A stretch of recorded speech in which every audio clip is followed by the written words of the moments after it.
ഒക്കെ ഞാൻ വളരെ ദൂരെ നിന്ന് വരുന്നതുകൊണ്ട് ഒരു ചെറിയ കൺഫ്യൂഷൻ സംശയമുള്ളത് പൂക്കാസയുടെ ഇരിഞ്ഞാലക്കുടയുടെ പ്രവർത്തകരുമായിട്ട് പങ്കുവെക്കുകയാണ്.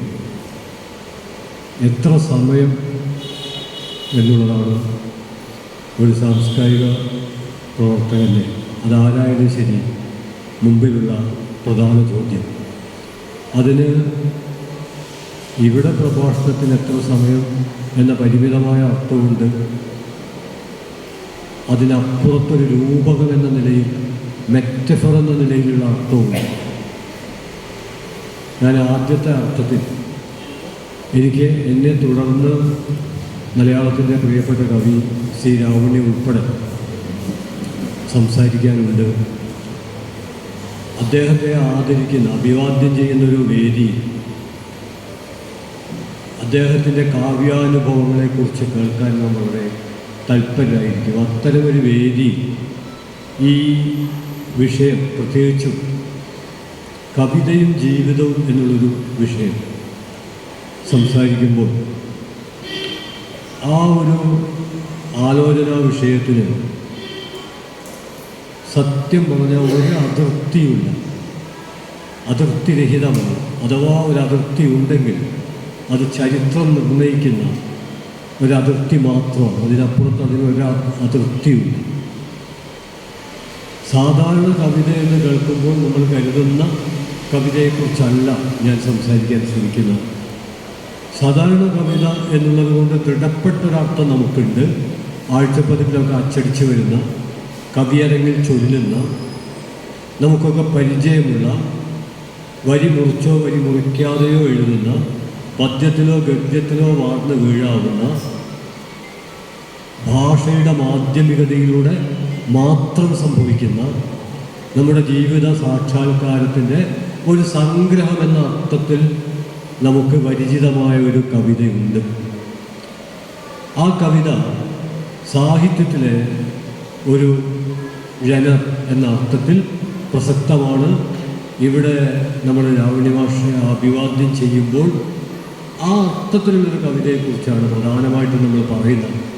പക്ഷേ ഞാൻ പറയാൻ ശ്രമിക്കുന്നത് അതിൽ നിന്ന് വ്യത്യസ്തമായ, അതുകൂടി ഉൾപ്പെട്ട, എന്നാൽ അതിൽ മാത്രം ഉൾക്കൊള്ളപ്പെടാത്ത അതിവിസ്തൃതമായ നമ്മുടെ ഒരു ജീവിതം, ആ ജീവിതത്തെക്കുറിച്ചാണ് പറയാൻ ആഗ്രഹിക്കുന്നത്. മറ്റൊരർത്ഥത്തിൽ പറഞ്ഞാൽ നമ്മുടെ ഒരു സാധാരണ ജീവിതത്തിൻ്റെ മുമ്പിൽ നമുക്ക് വളരെ വിനയപൂർവ്വം ചേർക്കാവുന്ന ഒരധികം, ഒരു പ്ലസ്. ആ പ്ലസിനെ കുറിച്ചാണ്. അത് അനുഭവിക്കാത്തവരായി ലോകത്ത് ഒരു മനുഷ്യനുണ്ടാവില്ല. പക്ഷെ അത് ചിലർ കൂടുതൽ അനുഭവിക്കും, ചിലർ കുറച്ചായിരിക്കും അനുഭവിക്കുന്നത്. ഞാനിവിടെ വന്നപ്പോൾ ശ്രദ്ധിച്ചൊരു കാര്യം, ഇവിടെ പ്രാർത്ഥന ചൊല്ലുമ്പോൾ ഒരു കൺഫ്യൂഷൻ ഉണ്ടായി, ഒരു സംശയം. അത് വളരെ നല്ലതാണെന്നാണ് എൻ്റെ അഭിപ്രായം. അത് സദസ്സിലെ ഒരു വലിയ വിഭാഗം ആളുകൾ നിന്നു, അത് നല്ലതാണ്. വേദിയിൽ അങ്ങനെ ആരും നിൽക്കുകയുണ്ടായില്ല, അതും നല്ലതാണ്. ഈ വിധം രണ്ടും നല്ലതായി തീരുന്നത് നമ്മുടെ ഔപചാരികമായ ഒരു യുക്തിക്കകത്ത് വെച്ചല്ല.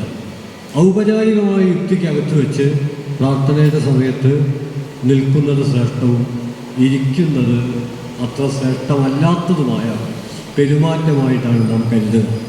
പക്ഷേ നിന്നാലും ശരി, ഇരുന്നാലും ശരി, ധ്യാനാത്മകത എന്ന് പറയുന്നത് നമുക്ക് അനുഭവിക്കാൻ കഴിഞ്ഞാൽ, മൗനത്തിലും സംഭാഷണത്തിലും ഭക്ഷണം കഴിക്കുന്നതിലും ഉറങ്ങുന്നതിലും സകലമാന ജീവിത പ്രവർത്തനങ്ങളിലും നമുക്കൊരു ധ്യാനാത്മകത അനുഭവിക്കാൻ കഴിഞ്ഞാൽ, ആ ധ്യാനാത്മകതയുടെ ആഴത്തിൽ നമുക്ക് അനുഭൂതിപ്പെടാൻ കഴിഞ്ഞാൽ, നമ്മൾ പിന്നെ ഇരിക്കുന്നോ, നിൽക്കുന്നോ, നടക്കുന്നോ, ഓടുന്നോ, കിടക്കുന്നോ എന്നത് അനൗപചാരികമായ അർത്ഥത്തിൽ അപ്രസക്തമാണ്.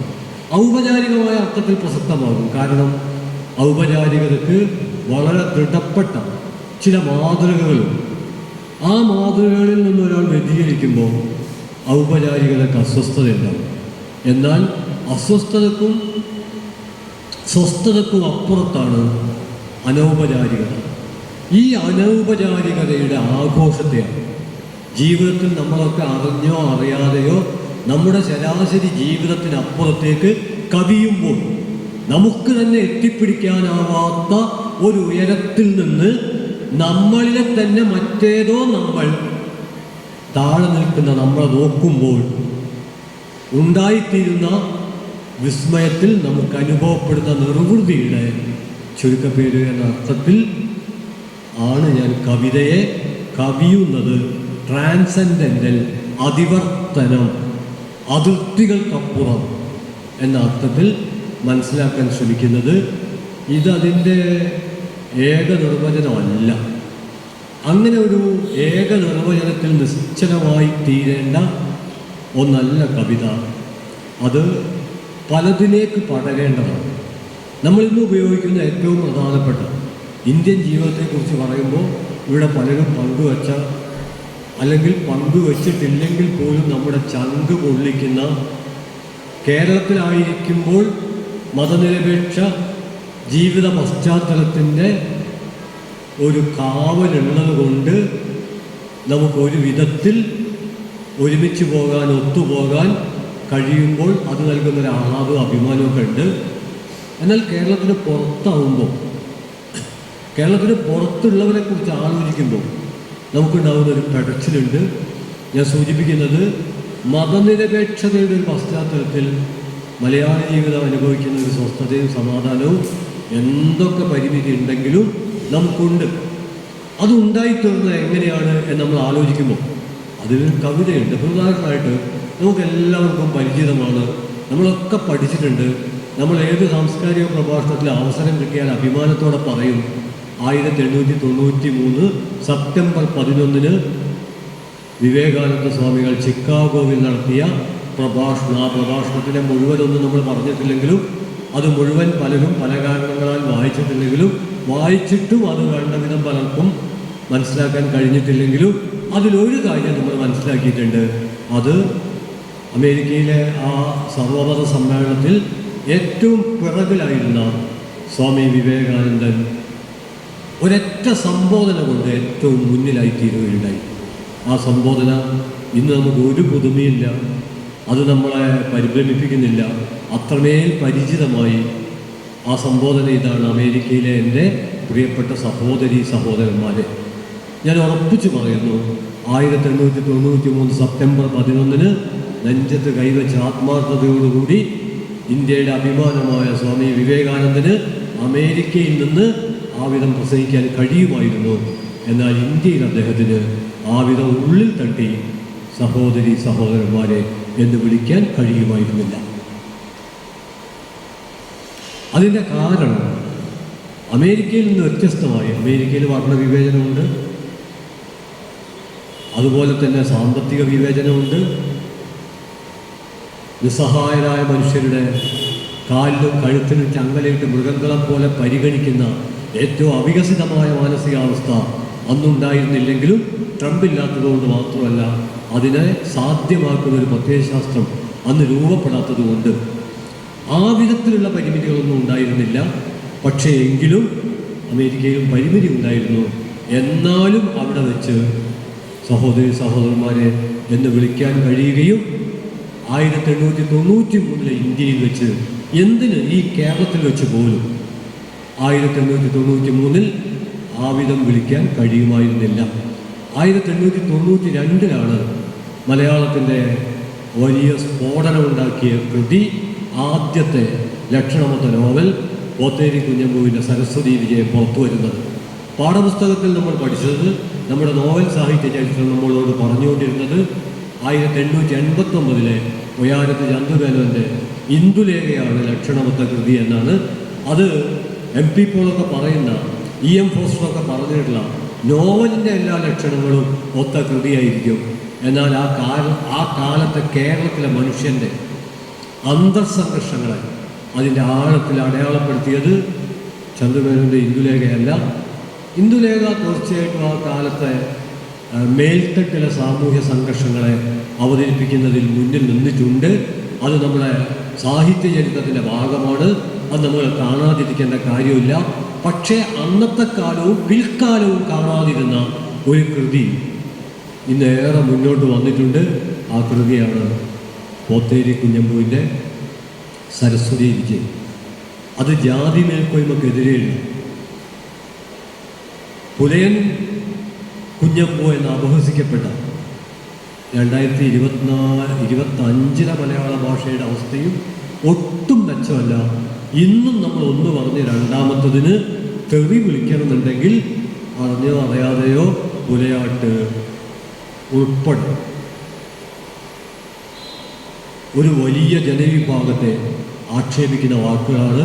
കുന്നൂഴി എസ് മണി, കേരളത്തിലെ ഒരു ജൈവ ബുദ്ധിജീവി, ശബ്ദധാരാവലിയിൽ നിന്ന് പുലയരുമായി ബന്ധപ്പെട്ട തെറിപ്പദങ്ങൾ നീക്കണമെന്ന് പതിറ്റാണ്ടുകൾക്ക് മുമ്പിട്ട് പ്രബന്ധം എഴുതിയിട്ടുണ്ട്.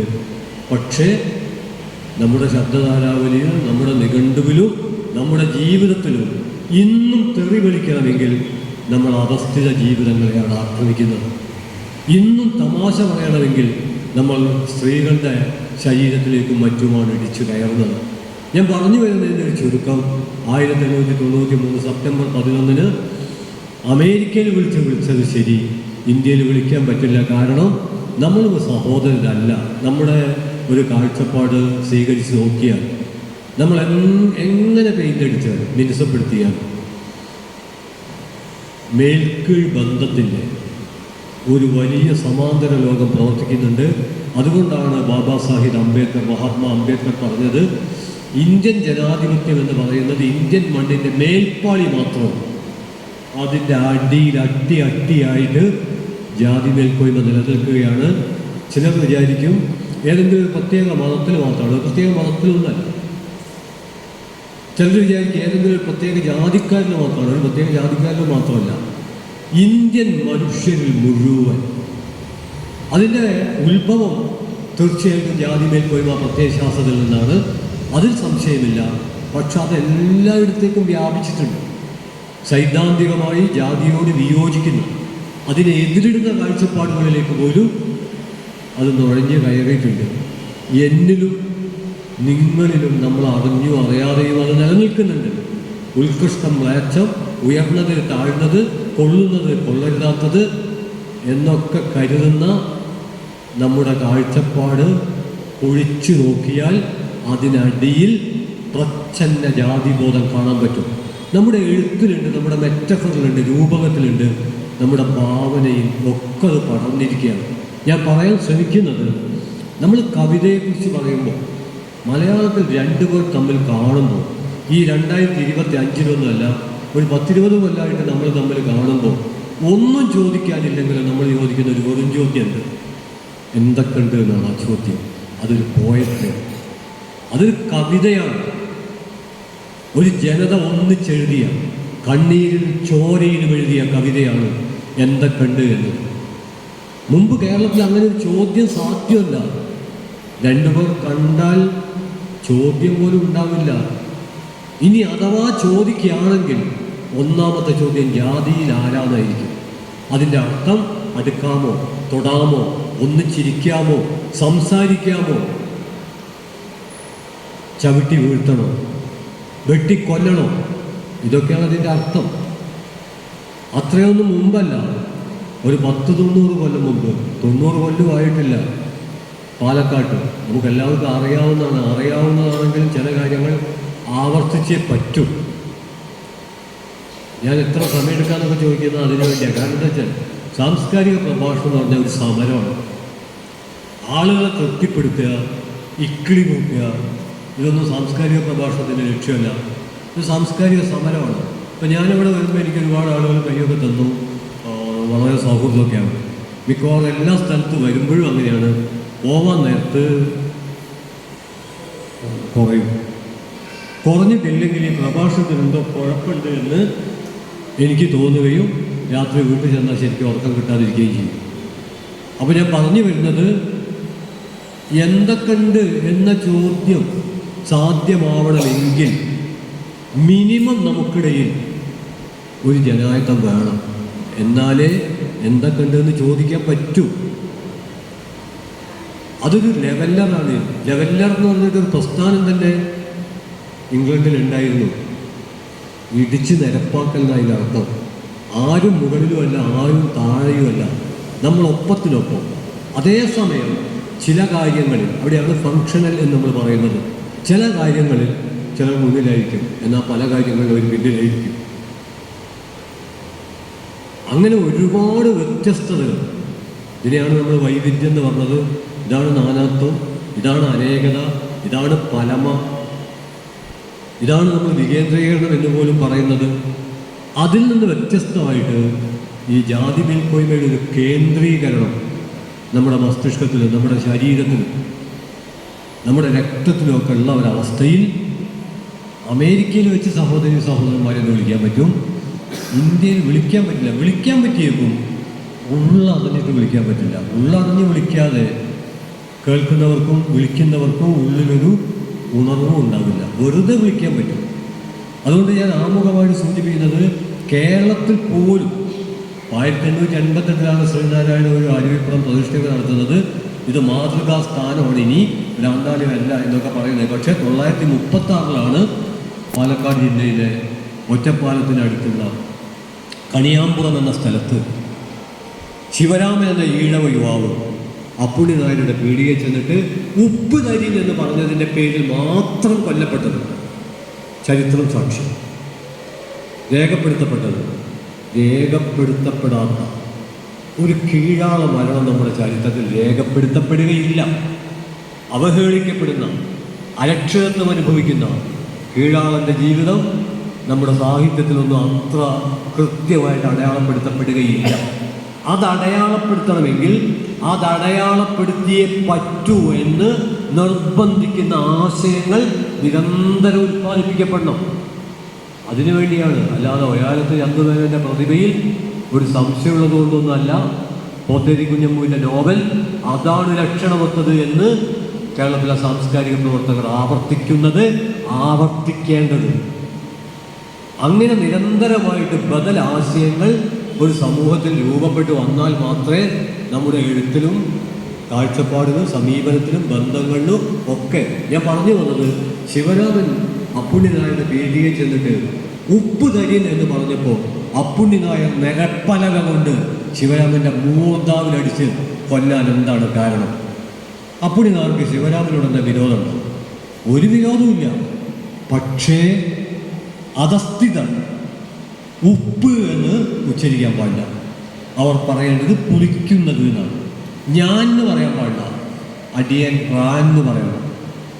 അതിൻ്റെ ചുരുക്കത്രയേ ഉള്ളൂ. ഞങ്ങൾ മുകളിലാണ്, നിങ്ങൾ താഴെയാണ്, ഞങ്ങൾ കൽപ്പിക്കും, നിങ്ങൾ അനുസരിക്കണം. മനസ്സില്ല എന്നൊരു ജനത പറയാൻ ശ്രമിച്ച ഒരു ഊർജത്തിൽ മാത്രമേ നമുക്ക് സഹോദരി സഹോദരന്മാരെ വിളിക്കാൻ പറ്റുള്ളൂ. അമേരിക്കയിൽ പറ്റൂ, അന്നത്തെ ഇന്ത്യയിൽ പറ്റില്ല. ഇനി വീണ്ടും നമുക്ക് ഉദാഹരണങ്ങളെ കണക്കാം. അത്തരം ഉദാഹരണങ്ങൾ ഞാൻ വർദ്ധിപ്പിക്കുന്നില്ല. മോഹൻദാസ് കരംചന്ദ് ഗാന്ധി ദക്ഷിണാഫ്രിക്കയിൽ പോവാതെ ഗുജറാത്തിലെ ഇന്ത്യയിലെ പശ്ചാത്തലത്തിലാണ് ജീവിച്ചിരുന്നത് എങ്കിൽ ഇന്ത്യക്കൊരു മഹാത്മാഗാന്ധി ഉണ്ടാകുമായിരുന്നുവോ എന്നത് സംശയാസ്പദമാണ്. അദ്ദേഹം കണ്ണു തുറന്നത് 1ാം ക്ലാസ് റെയിൽവേ ടിക്കറ്റ് എടുത്തു. വെള്ളക്കാരുടെ അത്ര നിറമില്ലാത്തതുകൊണ്ട്, അവരുടെ കണ്ണിൽ കറുത്തവനായതുകൊണ്ട് 3ാം ക്ലാസ്സിൽ പോയി കയറാൻ പറഞ്ഞു. ഗാന്ധിക്ക് അതിൻ്റെ ലോജിക്ക് മനസ്സിലായില്ല.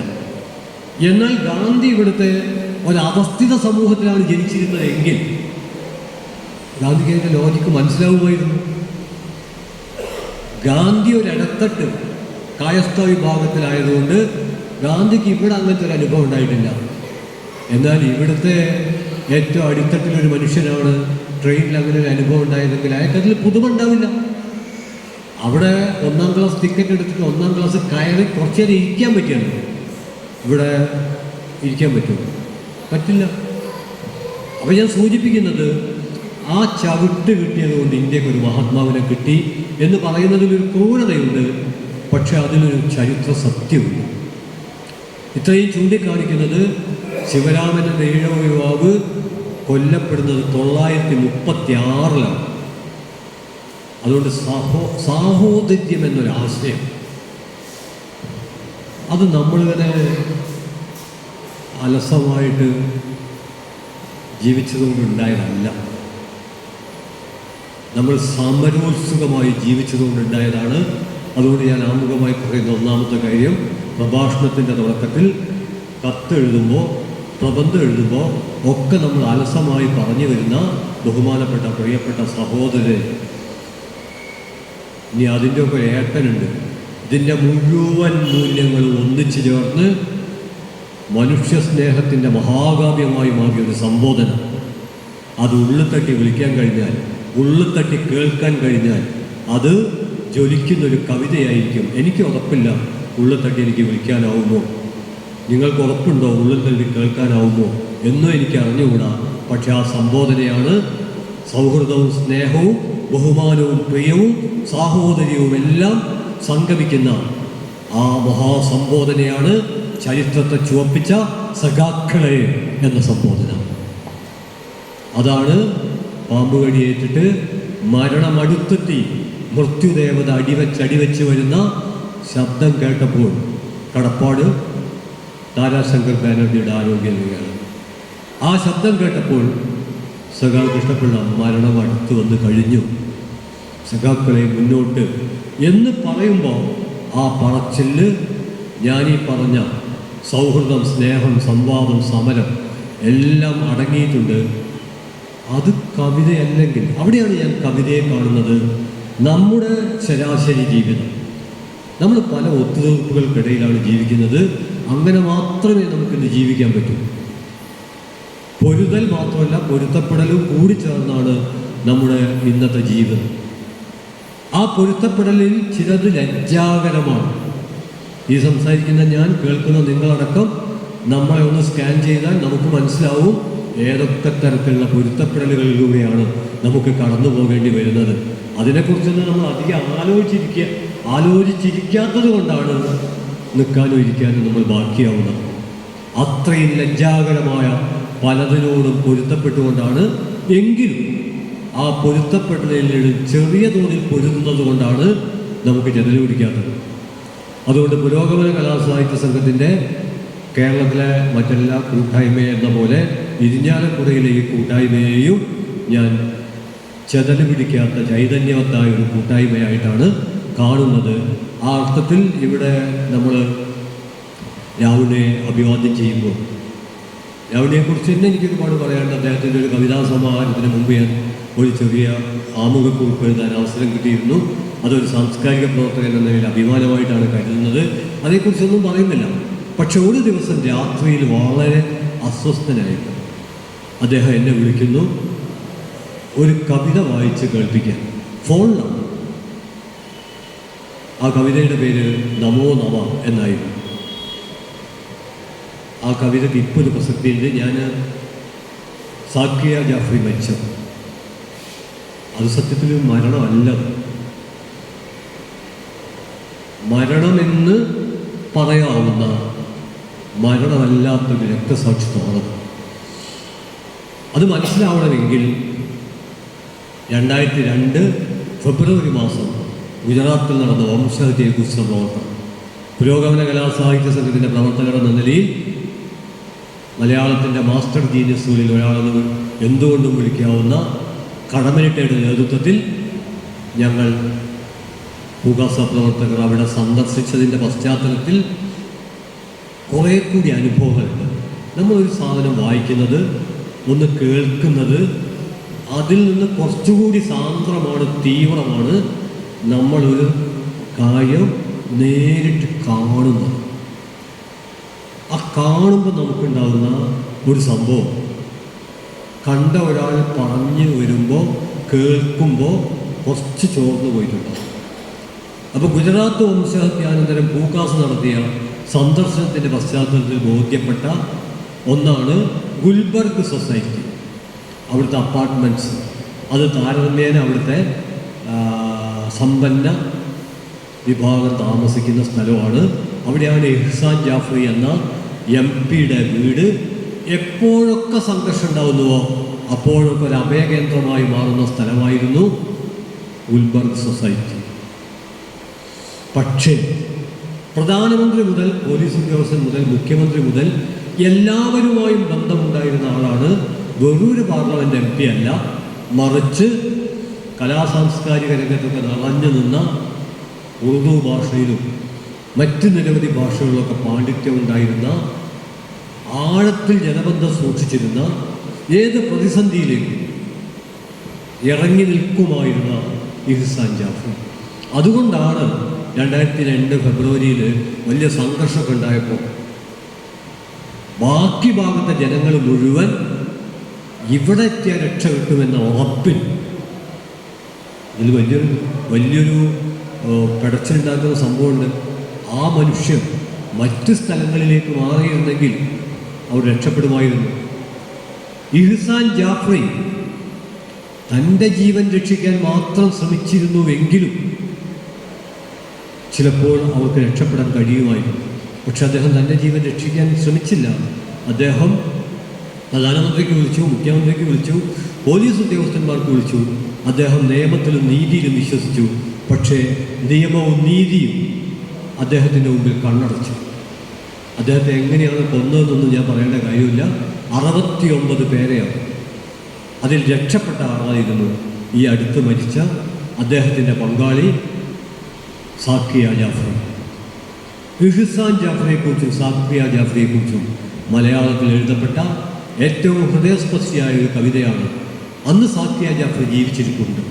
പക്ഷേ അന്നത്തെ സംഭവം, സാക്കിയ ജാഫറി ഇഹ്സാൻ ജാഫറി മരിച്ചതോടുകൂടി ജീവിതത്തിൽ നിന്ന് വിരമിക്കുകയല്ല ചെയ്തത്.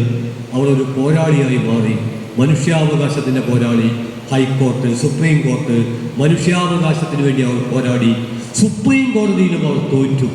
ആ തോറ്റ സമയത്താണ് പേരാവുണ്ണി ആ കവിത എഴുതിയത്, നമോ നമ. ആ കവിത ഞാൻ സാക്കിയ ജാഫറി മരിച്ചെന്ന് എനിക്ക് 2 പ്രസംഗം ആ ദിവസം തന്നെ ഉണ്ടായിരുന്നു. ആ 2 ദിവസവും ഞാൻ പ്രസംഗിച്ചത് ഈ കവിത മാത്രം വെച്ചുകൊണ്ടാണ്. ഇവിടെ പക്ഷേ അതിനുള്ള ഒരു സമയമില്ല. അതുകൊണ്ട് ആ കവിതയിലെ വരികൾ മാത്രം ഞാൻ പറയാം. മുഴുവൻ വരിയല്ല. അതിലൊരു പ്രയോഗമുണ്ട്. അപ്പോഴത്തെ ഏറ്റവും വലിയ മനുഷ്യ ശബ്ദം ഇഹ്സാൻ ജാഫറിയുടേതായിരുന്നു. അപ്പോഴത്തെ ഏറ്റവും വലിയ മനുഷ്യ ശബ്ദം, ഏറ്റവും വലിയ ശബ്ദം എന്നല്ല, ഏറ്റവും വലിയ മനുഷ്യ ശബ്ദം ഇഹ്സാൻ ജാഫറിയുടേതായിരുന്നു. പക്ഷേ ചുമരുകൾ കേട്ടില്ല, കാക്കിയും കാവ്യവും കേട്ടില്ല. അട്ടഹാസങ്ങളുടെ സമുദ്രം നിലവിളികളുടെ പുഴയെ വിഴുങ്ങി. ശബ്ദമൊന്നും ഉണ്ടായിരുന്നില്ലത്രേ. തടവറ ഒരു രാജ്യത്തേക്കാൾ നന്നാവുന്ന സമയം വരും, അതിതാണ്. കഴുമരം ജീവിതത്തേക്കാൾ നന്നാവുന്ന ഒരു സമയം വരും, അതിതാണ്. കോടതിയിൽ നിന്നും പുറത്തായ സാക്കിയ ജാഫറി നിവർന്നു നിൽക്കാൻ തുനിയുന്നു.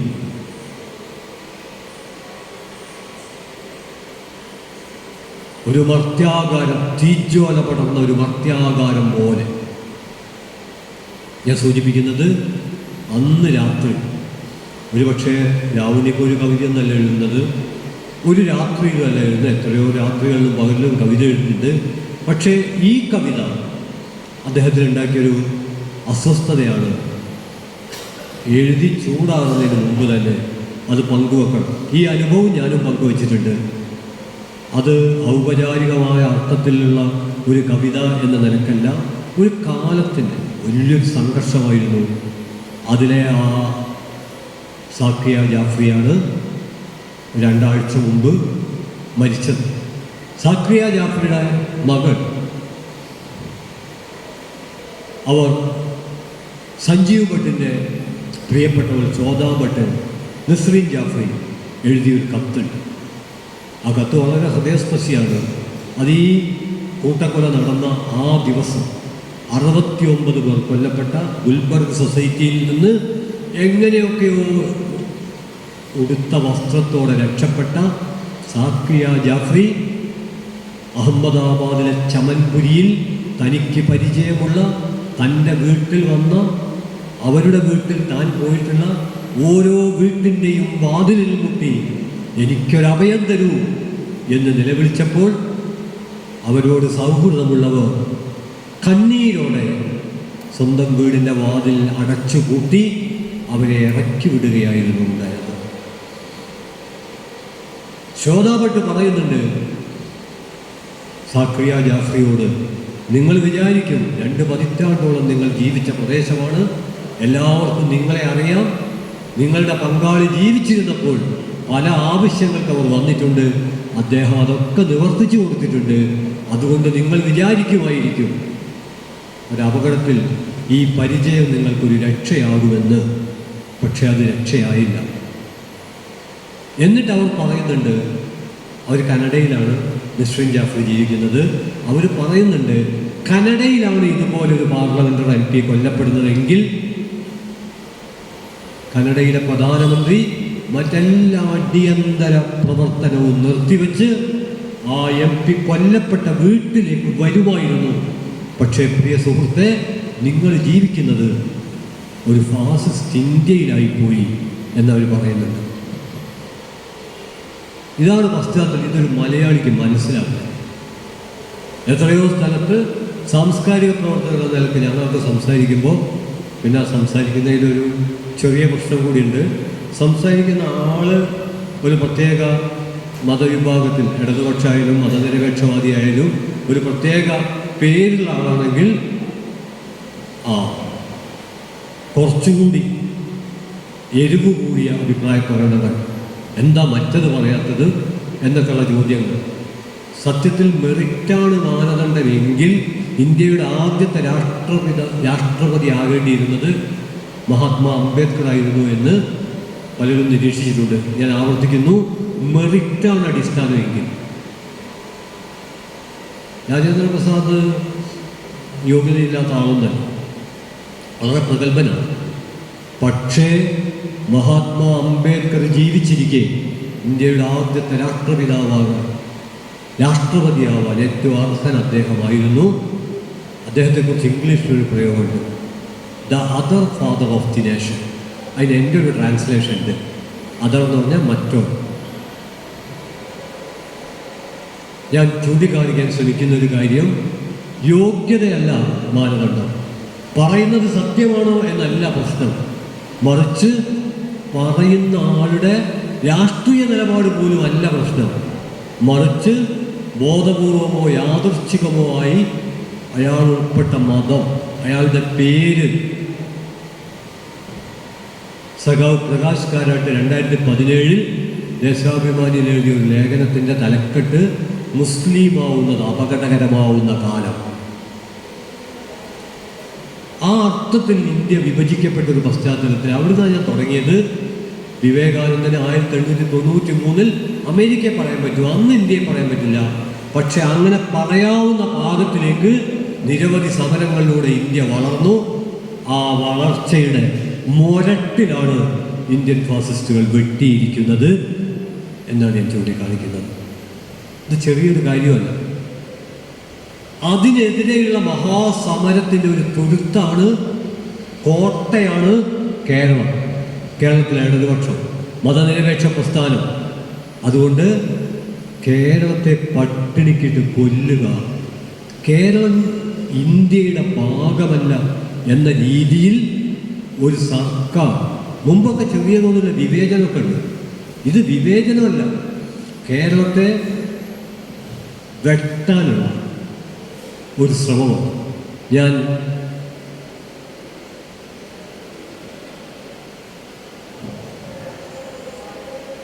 മനുഷ്യചരിത്രം, പ്രത്യാശാനിർഭരമായ മനുഷ്യചരിത്രം എന്ന ഒരു പോപ്പുലർ ചരിത്ര പുസ്തകത്തിൽ നിന്നുള്ള ഒരു കഥയല്ല, നമ്മളൊക്കെ ഓർമ്മിക്കേണ്ട ഒരു കാര്യം. റഡ്ഗർ ക്രിസ്റ്റ്യൻ ബ്രഗ്മാൻ, അദ്ദേഹത്തിൻ്റെ വളരെ പ്രസിദ്ധമായൊരു പുസ്തകമാണ് humankind a hopeful history. മനുഷ്യരാശി പ്രത്യാശാനിർഭരമായൊരു ചരിത്രം. അതിൽ ഒരു മുത്തച്ഛൻ തൻ്റെ പേരക്കിടാവിനോട് പറയുകയാണ്. മുത്തച്ഛൻ പറഞ്ഞു, മോനെ, എൻ്റെ ഉള്ളിൽ, അതായത് മുത്തച്ഛൻ്റെ ഉള്ളിൽ രണ്ട് ചെന്നായ്ക്കൾ കടിപിടി കൂടിക്കൊണ്ടിരിക്കുകയാണ്. ഒരു ചെന്നായ മതനിരപേക്ഷത, മാനവികത, സോഷ്യലിസം, മനുഷ്യസ്നേഹം തുടങ്ങിയ നന്മകൾ ഉള്ള ചെന്നായ. മറ്റേ ചെന്നായ മതമൗലികവാദം, തീവ്രവാദം, ഫാസിസം, വർഗീയത, ജാതി മേൽക്കോയ്മ, ഇതൊക്കെയുള്ള തിന്മയുടെ മൂർത്തി. ഈ രണ്ട് ചെന്നായ്ക്കൾ തമ്മിൽ കടിപിടി കൂടിക്കൊണ്ടിരിക്കുകയാണ് മോനെ എന്ന് പറഞ്ഞു. എന്നിട്ട് പറഞ്ഞു, ഇതേ ചെന്നായ എൻ്റെ ഉള്ളിലും കടിപിടി കൂടിക്കൊണ്ടിരിക്കുകയാണ്. അപ്പോൾ കുട്ടി കൗതുകത്തോടെ കണ്ണു പറഞ്ഞു.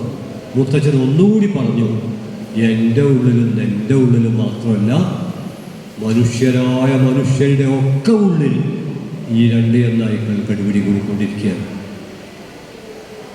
അപ്പോൾ കുട്ടി ചോദിച്ചു, ഇതിലേത് ചെന്നായ ജയിക്കും? മുത്തച്ഛൻ പറഞ്ഞു, ഏതിനാണോ നമ്മൾ തീറ്റ കൊടുക്കുന്നത് അത് ജയിക്കും.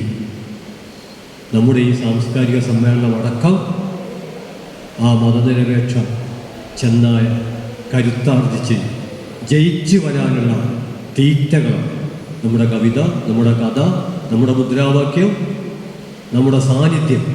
അങ്ങനെയാണെങ്കിൽ ഇന്ത്യയിലെ നവഫാസിസ്റ്റ് ചെന്നായെ പരാജയപ്പെടുത്തി മതനിരപേക്ഷതയുടെ ഇതിലൊരു മെറ്റഫറിനൊരു പ്രത്യേകത കിട്ടും. ആ പ്രത്യേകത എന്താണെന്ന് പറഞ്ഞാൽ കുറച്ചുകൂടി ഇൻഡെപ്ത് സൈക്കോളജിക്കലാണ്. നമ്മൾ സാധാരണ ഒന്ന് ചെന്നായാണെങ്കിൽ ഒന്ന് ആട്ടുകുട്ടിയോ കുറച്ചൊന്ന് പോളിഷ് ചെയ്തൊരു സാധനത്തെ ഇറക്കുക. അതായത് തിന്മക്ക് നമ്മൾ ചെന്നായ ഓക്കെ, നന്മക്ക് ചെന്നായ ഇറക്കാൻ പറ്റില്ല. കാരണം അതാണ് നമ്മുടെ ഒരു പൊതു സമീപനം. പക്ഷെ അങ്ങനെയല്ല, രണ്ടും ചെന്നായ തന്നെയാണ്, നന്മയുടെ ചെന്നായ എന്ന് തന്നെയാണ് പ്രഗ്ബൻ പ്രയോഗിച്ചിരിക്കുന്നത്. അതാണ് കൂടുതൽ ശരി എന്ന് ഞാൻ വിചാരിക്കുന്നു. അതിലേക്ക് ഉൾക്കാഴ്ച കിട്ടാൻ നമ്മൾ വിൽഹം റൈക്കിൻ്റെ ഒരു പ്രബന്ധം വായിച്ചാൽ മതിയാകും. ലിസൺ ദ ലിറ്റിൽ മാൻ, ചെറിയ മനുഷ്യ ശ്രദ്ധിക്കും എന്ന അദ്ദേഹത്തിൻ്റെ പ്രബന്ധം വായിച്ചാൽ ഈ പറഞ്ഞതിൻ്റെ യുക്തി മനസ്സിലാവുമെന്ന് ഞാൻ വിചാരിക്കുന്നു.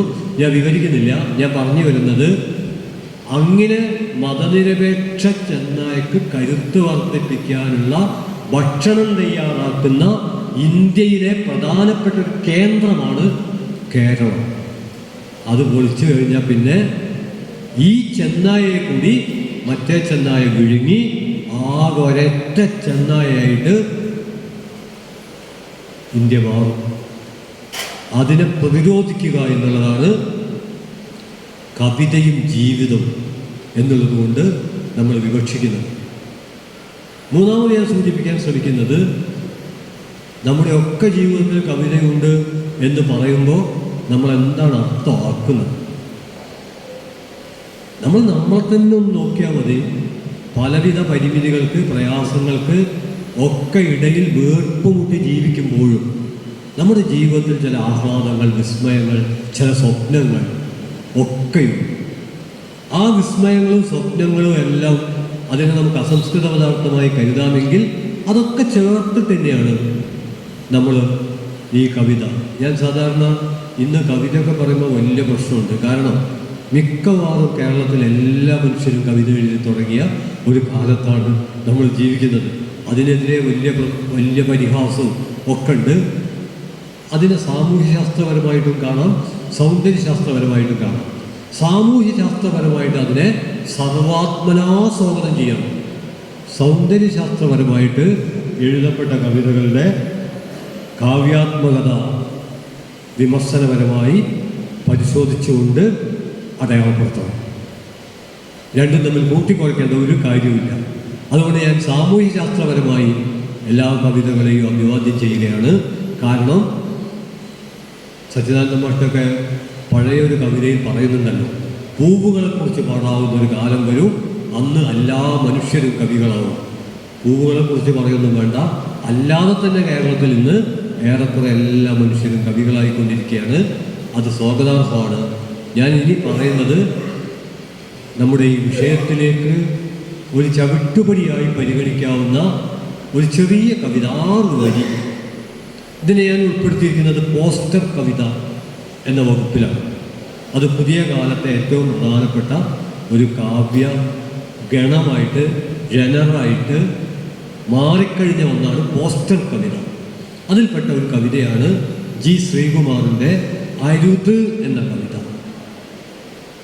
ആ കവിത തുടങ്ങുന്നത് ഇങ്ങനെയാണ്: കവിതയിൽ കണക്കാവാം, കണക്കിൽ കവിതയാവാം, കവിത കൂട്ടാതെയുമാവാം, കണക്ക് കൂട്ടാതെയുമാവാം, കവിത മാത്രവുമാകാം, കണക്ക് മാത്രം ആവുകയേ അരുത്. ഇതാണ് കവിത. നമുക്കെല്ലാവർക്കും അറിയാവുന്നതുപോലെ നമ്മളുടെ ജീവിതത്തിൽ ഒരു അതിർത്തിയുണ്ട്. അതോടൊപ്പം നമ്മുടെ ജീവിതം അതിവർത്തനത്തിന് കെൽപ്പുള്ളതുമാണ്. അതായത് ഒരു കണക്കുണ്ട് നമ്മുടെ ജീവിതത്തിൽ. എല്ലാ കാര്യത്തിലും ഒരു കണക്കുണ്ട്. ആ കണക്ക് ആവശ്യമുണ്ട്. ഇപ്പം നമ്മൾ കുറച്ച് ആലങ്കാരികമായിട്ട് പറയും, പണം കൊണ്ടൊരു കാര്യമില്ല, മനസ്സമാധാനമാണ് കാര്യം. വെറുതെ പറയുന്ന പണം അനിവാര്യമാണ്. പക്ഷേ പണം മാത്രം പോരാ. അവിടെയാണ് പ്രശ്നം. മനുഷ്യർക്ക് മനസ്സമാധാനം ഇല്ലാതിരിക്കുന്നതിൻ്റെ പല കാരണങ്ങളിൽ ഒന്ന്, എല്ലാവർക്കും ഇടയിലും വിതരണം ചെയ്യപ്പെടേണ്ട പണം ചിലരുടെ പണം മാത്രമായി തീർന്നതാണ്. അതുകൊണ്ട് എന്ത് പണം എന്നൊക്കെ ചോദിക്കുന്നത് ഒരാഡംബര ചോദ്യമാണ്. അത് മിച്ചമൂല്യത്തിൻ്റെ മുകളിൽ കയറി നിന്നുകൊണ്ട് ചൂഷകൻ നടത്തുന്ന വഞ്ചനാത്മകമായ ചിരിയാണ്. അതുകൊണ്ട് പണം കാണാം, എന്നാൽ പണം മാത്രം പോരാ. ഞാൻ പറഞ്ഞു വരുന്നത് കണക്ക് വേണം, എന്നാൽ കണക്ക് മാത്രമാവുകയേ അരുത്. എന്നാലോ കവിത മാത്രമാവാം. കാരണം കവിതക്കാവശ്യമായ ചരിത്രം, അതിർത്തി, കണക്ക് അതിലുണ്ട്. എന്നാൽ കണക്ക് മാത്രമാവുമ്പോൾ അതിന് കവിതയുടെ ഒരു സാന്നിധ്യവുമില്ല. ഏറെക്കുറെ മതവും ജാതിയും തമ്മിലുള്ള വ്യത്യാസം പോലെ. ഈ വ്യത്യാസം കേരളത്തിൽ ശ്രീനാരായണ ഗുരു ചൂണ്ടിക്കാണിച്ചിട്ടുണ്ട്. അംബേദ്കർ പ്രയോഗത്തിൽ നമ്മെ ബോധ്യപ്പെടുത്തിയിട്ടുണ്ട്.